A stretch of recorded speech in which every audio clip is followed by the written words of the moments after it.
Shalom, saudaraku yang dikasihi di dalam nama Tuhan Yesus. Salam sejahtera, salam kasih di dalam nama Yesus. Kiranya anugerah, berkat, kemurahan Tuhan akan sentiasa menyertai kita semua dimanapun kita berada. Mari kita siapkan hati kita untuk sama-sama belajar akan firman Tuhan. Saudara yang dikasihi Tuhan, hari ini kita belajar firman Tuhan yang diambil di dalam Imamat 20 ayat 26. Sekali lagi Imamat pasal 20 ayat 26, dan saya akan bacakan di sini dalam terjemahan Indonesia. Begini bunyi firman Tuhan. Kuduslah kamu bagiku, sebab aku ini Tuhan, kudus, dan aku telah memisahkan kamu dari bangsa-bangsa lain, supaya kamu menjadi milikku.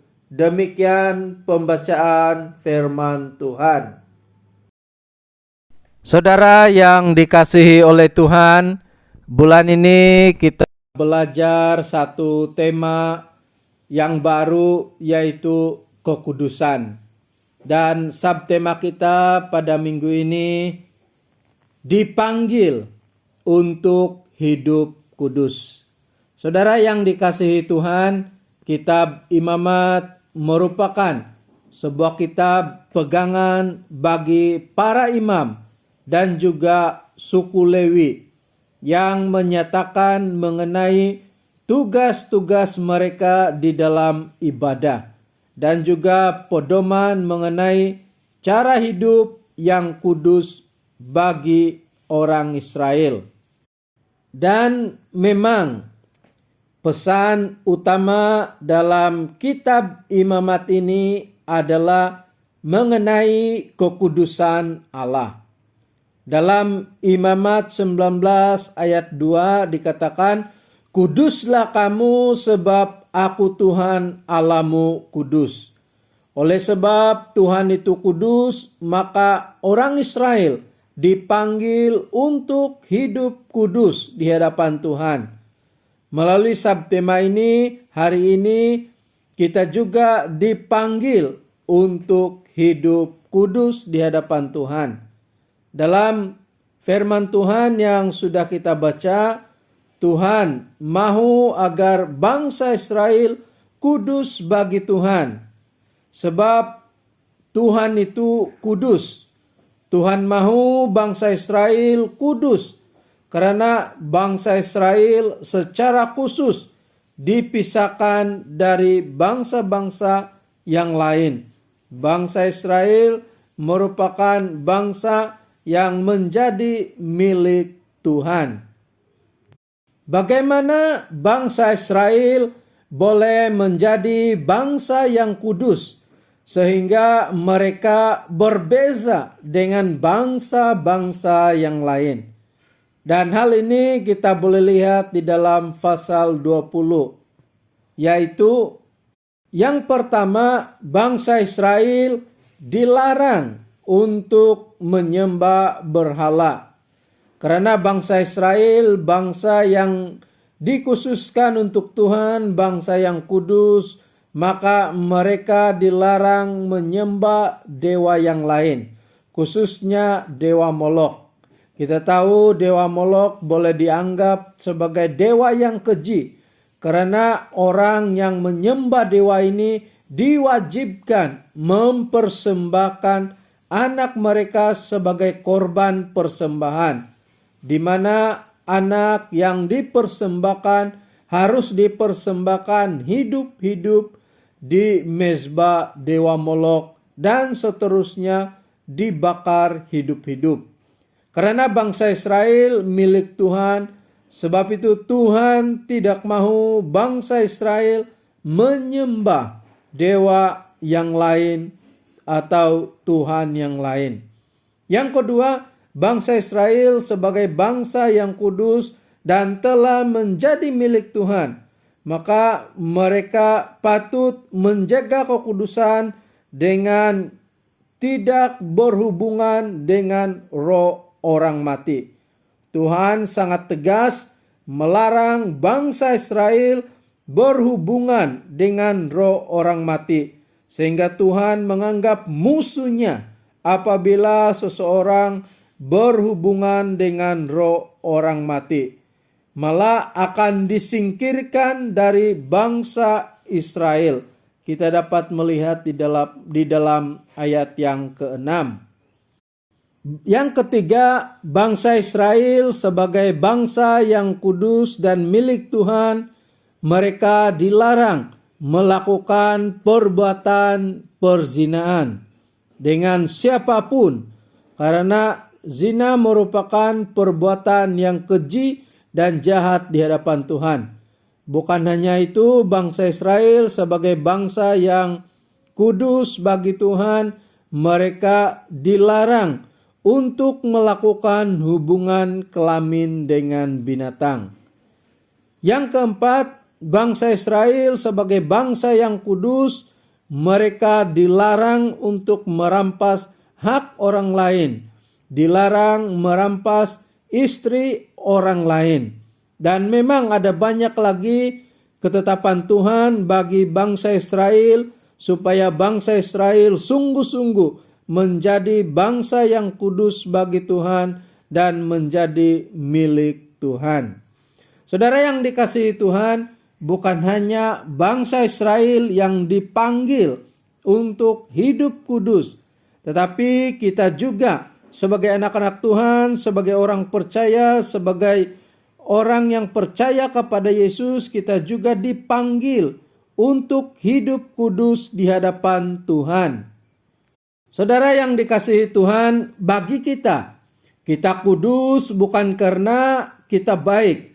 Kita kudus bukan karena kita melakukan perbuatan-perbuatan yang baik, tetapi kita kudus hanya oleh karena darah Yesus. Darah Yesus yang membasuh dan membersihkan kita. Darah Yesus yang membersihkan kita dari dosa, sehingga kita kudus di hadapan Tuhan. Oleh sebab kita sudah dikuduskan melalui darah Yesus, maka perbuatan, perkataan, dan juga tindakan kita harus menyatakan, harus menunjukkan bahwa kita kudus dan telah menjadi milik Tuhan. Sebagai orang percaya yang dipanggil untuk hidup kudus, kita tidak lagi menyembah Tuhan yang lain. Tidak ada lagi ilah-ilah lain selain Tuhan Yesus Juru Selamat kita yang hidup di dalam kehidupan kita. Kita juga tidak lagi melakukan perbuatan-perbuatan yang tidak memuliakan Tuhan, seperti berzina. Saudara, dipanggil untuk hidup kudus berarti kita dipanggil untuk dipisahkan dari dunia ini. Dengan kata yang lain, kita tidak lagi berkompromi dengan dunia ini. Kita merupakan milik Tuhan secara khusus. Sebab itu kita tidak akan sama dengan dunia ini. Kita tidak akan berkompromi dengan dunia ini. Dengan kata yang lain, tidak ada lagi Tuhan lain, ilah lain di dalam hidup kita selain Yesus Kristus Tuhan kita yang hidup. Dalam Kejadian 39 ayat 7 kita dapat melihat cerita mengenai Yusuf, di mana istri Potifar mengajak Yusuf untuk tidur dengannya. Tetapi Yusuf dengan tegas menolak, karena Yusuf tidak mau mencemarkan dirinya dan tidak mau berdosa terhadap Tuhan. Saudara, memang kekudusan itu luas, tapi perbuatan zina sesuatu yang tidak baik dan tidak kudus di hadapan Tuhan. Saudara yang dikasihi Tuhan, selalu kita ingat bahwa darah Yesus sudah menguduskan kita. Darah Yesus sudah menyucikan kita. Darah Yesus sudah membasuh kita. Sebab itu kita sebagai anak-anak Tuhan hari ini dipanggil untuk hidup kudus di hadapan Tuhan. Saudara, firman Tuhan di dalam Galatia 5 ayat 24 berkata, "Barang siapa menjadi milik Kristus Yesus, ia telah menyalibkan daging dengan segala hawa nafsunya dan keinginannya." Saudara, kita dipanggil untuk hidup kudus. Sebab itu, marilah kita menyalibkan segala bentuk keinginan daging yang tidak memuliakan Tuhan. Terima kasih, firman Tuhan sampai di sini. Tuhan memberkati kita.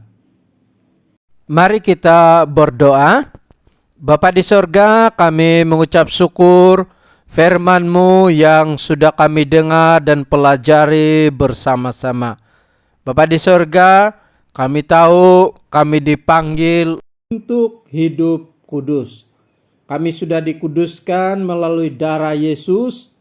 Kami sudah dibasuh melalui darah Yesus. Sebab itu biarlah perbuatan, perkataan, tindakan kami menyatakan bahwa kami kudus di hadapan Tuhan. Bapa, terima kasih firman-Mu. Berkati firman-Mu yang sudah kami dengar, supaya menjadi kekuatan bagi kami.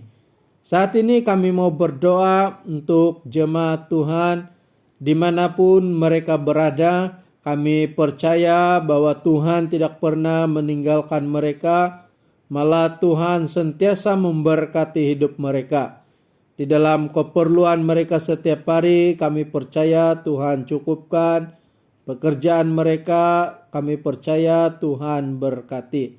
Bahkan kami berdoa untuk jemaat Tuhan yang sakit, bahkan yang dijangkiti COVID-19.